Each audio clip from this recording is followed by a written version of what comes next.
આપ જોઈ રહ્યા છો સ્પાર્ક ટુડે ન્યૂઝ। કામરેજ તાલુકાના ધોરણપારડી ગામની સીમમાં હિન્દવા ડ્રીમ્સ ઇન્ડસ્ટ્રીમાં આવેલા એકમમાં કેવલ ફૂડ પ્રોડક્ટ નામની શંકાસ્પદ ઘી બનાવવાની એક ગાયનું ઘી તરીકે પેકિંગ કરવાનું નેટવર્ક સુરત ગ્રામ્ય એલસીબીની ટીમે ઝડપી પાડ્યું છે।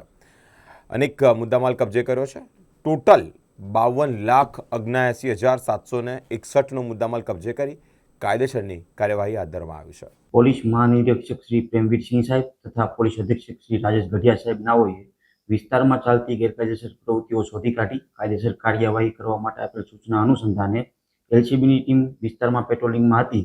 તે દરમિયાન મળેલ બાતમીના આધારે ધોરણપારડી ગામની સીમમાં આવેલ હિન્દવા ડ્રીમ્સ ઇન્ડસ્ટ્રીઝના આવેલ પ્લોટ નંબર G1માં શંકાસ્પદ ઘીની બનાવટનો જથ્થો તૈયાર કરી પેકિંગ કરવાનું નેટવર્ક ચાલે છે।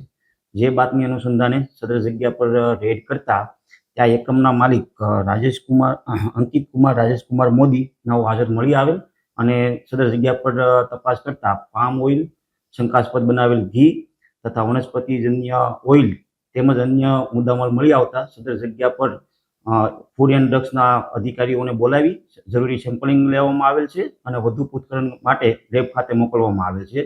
મળી આવેલ મુદ્દામાલમાં જગ્યા પરથી શંકાસ્પદ ઘી તૈયાર કરેલ 5 ટનથી વધારે છે તેમજ પામ ઓઇલ, વનસ્પતિજન્ય તેલ તેમજ અન્ય સામગ્રી મળી કુલ 52 લાખ ઉપરાંતનો મુદ્દામાલ સીલ કરવામાં આવેલ છે। સદ્ય વેચાણ ક્યાં થતું હતું, કઈ રીતના પેકિંગ તૈયાર કરવામાં આવતા હતા, આ અંગે જાણોજોગ દાખલ કરવામાં આવેલ છે અને વધુ પૂછપરછ હાલ ચાલુ છે। પ્રાથમિક પૂછપરછ અનુસંધાન આ જે ખાસ કરીને ઇન્ડસ્ટ્રીયલ એરિયામાં રહેતા મજૂરો જેવી જગ્યાએ વેચાણ કરવામાં આવતું હતું। કેટલા સમયથી નેટવર્ક ચાલતું હતું? પ્રાથમિક પૂછપરછ અનુસંધાને 1 વર્ષથી આ નેટવર્ક ચાલતું હતું।